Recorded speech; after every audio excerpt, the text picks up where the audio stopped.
看到片头，相信小伙伴们都知道，今天要给大家开箱一款新的电视盒子。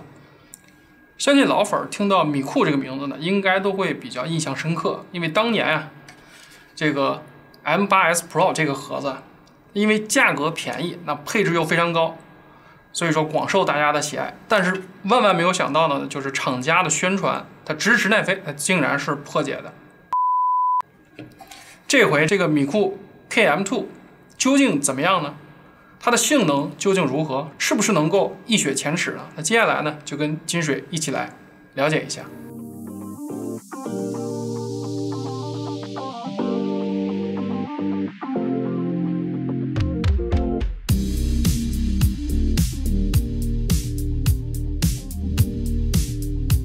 介绍好产品给真正需要的人，欢迎来到金水好物开箱，我是金水。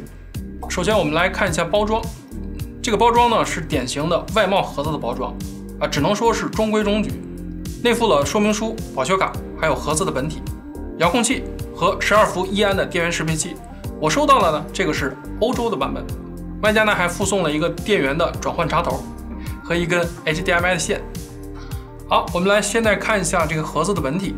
整体呢是白色啊，表面感觉像是塑料，但是呢感觉有点像类肤质的材料。顶部呢印有这个米库的 logo， 那正面呢是红外线的接收器，那背面呢是电源的开关，还有 DC 的电源接口，100兆的 RJ45 的网线口和一个 HDMI 2.1的接口，AV 接口和光纤音频接口和一个 IR 的接口。侧面呢 USB 3.0 和一个 USB 2.0， 还有一个 TF 卡的插槽。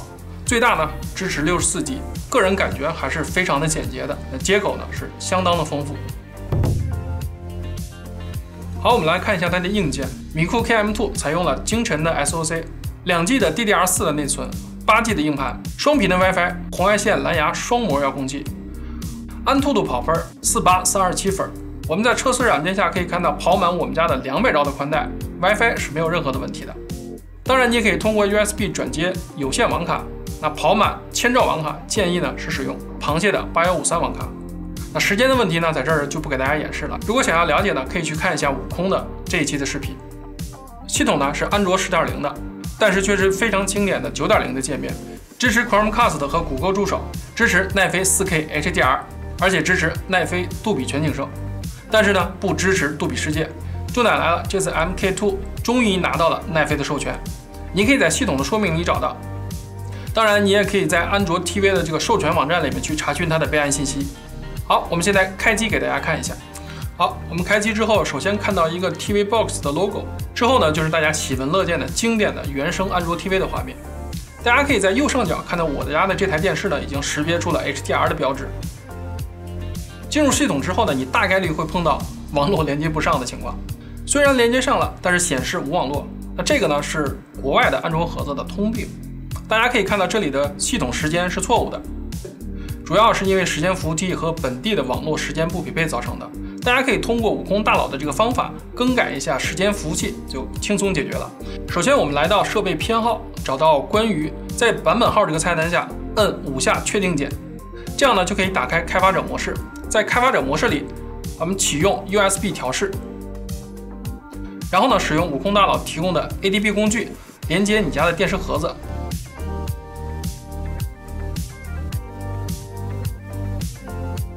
这个时候呢，你就可以看到盒子上有一个弹窗，点击允许。之后呢，用这条命令更改时间服务器的地址，重启盒子之后就可以用了。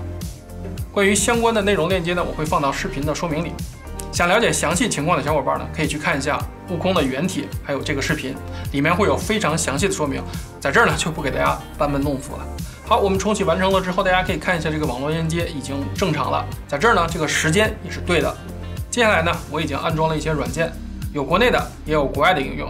那我们下来呢，就给大家测试一下这款盒子的流媒体的表现。首先，我们大家来看一下 YouTube 啊，找一个 HDR 的片源给大家测试。大家可以看到，播放起来呢还是非常的顺畅的，而且它也可以正确的加载 4K HDR 的视频，色彩映射呢也是非常的准确。只要你的线路是没有问题的，观看 YouTube 是完全没有任何压力的。好，我们再给大家看一下奈飞。我们找到一个双杜比的影片，大家可以在这看到，它只显示了 4K HDR，加杜比全景声，但是确实是没有杜比世界。实际上，这个影片呢，在我的苹果盒子 4K 里面是可以实现双杜比的。那前提是你的电视也必须支持。但是由于米库 KM2 并不支持杜比世界，所以呢，这只能显示 4K HDR。好，我们现在给大家播放一下，画面和声音都是可以正确加载的，色彩映射也是非常正常。由于版权的原因呢，在这儿就不给大家开声音了。由于对视频的兼容性比较好油管和奈飞都是可以正常观看的。那我们来再看一下在 NV 下的表现。我们这里使用深蓝影库的片源给大家做测试，他家的蓝光版的会员是有很多不同的高品质的音频版本的。经过我的测试，绝大多数的 HT 5.1跟 DTS 的音源都是可以正确的加载和正确的解码的，只有 7.1 声道的 True HD 的片源是无法播放的大家可以看一下这个视频就是 True HD 的，在米库上这个视频完全是无法打开的。但是大家可以看一下，在我的 Apple TV 4K 下用 InFields 却是可以正确的解码的。这里呢，只能说米库呢有这么一点点小遗憾了。试过了国外的流媒体之后呢，我们再尝试一下国内的应用。首先呢，我们来打开爱奇艺，我们现在给大家找一个连续剧。这里呢，我们打开 4K Max HDR 杜比音效。大家可以看到右下角呢，我的电视已经成功的加载了杜比音效的这个标志了。可能由于我电视本身的问题，它这个声音呢会变得稍微小一些。这个视频呢，在我家的小米电视70寸上，声音就是正常，没有问题的。那我们来看一下电影。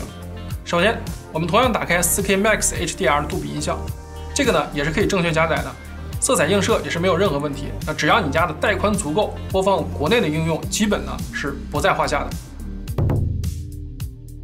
好，总结，作为一个外贸盒子，它很好的继承了这个 M8S Pro 的扩展性能。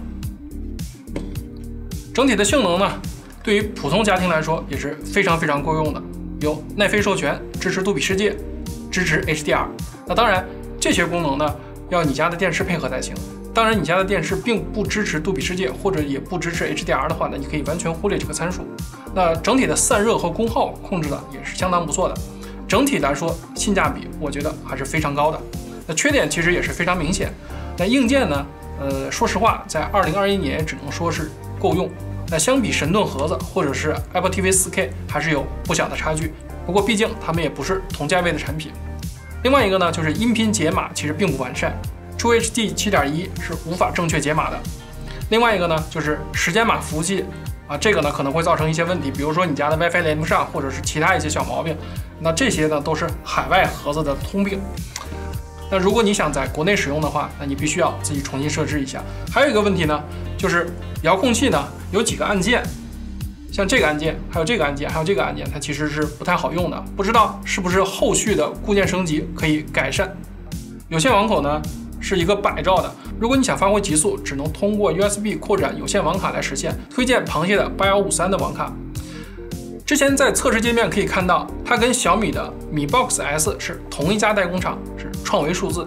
相信大陆的小伙伴都应该知道，创维数字也算是在国内老牌的知名品牌了。那不知道这个呢，算不算是一个优点？好，米库的这个新盒子就给大家先说到这儿。接下来呢，给大家抽奖。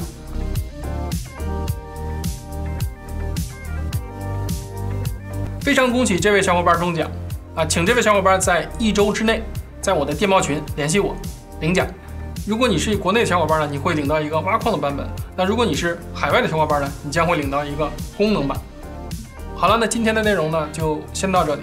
如果你想看到更多相关的内容呢，就请订阅我的频道。如果你喜欢我的内容呢，那就请你点赞、评论、转发、投币、订阅，一条龙。YouTube 的小伙伴呢，记得点开那个订阅的小铃铛，因为它会在第一时间把我最新的内容推送给你。无论怎样，您的关注都是我持续努力的动力。感谢大家收看金水神技能，我是金水，咱们再见。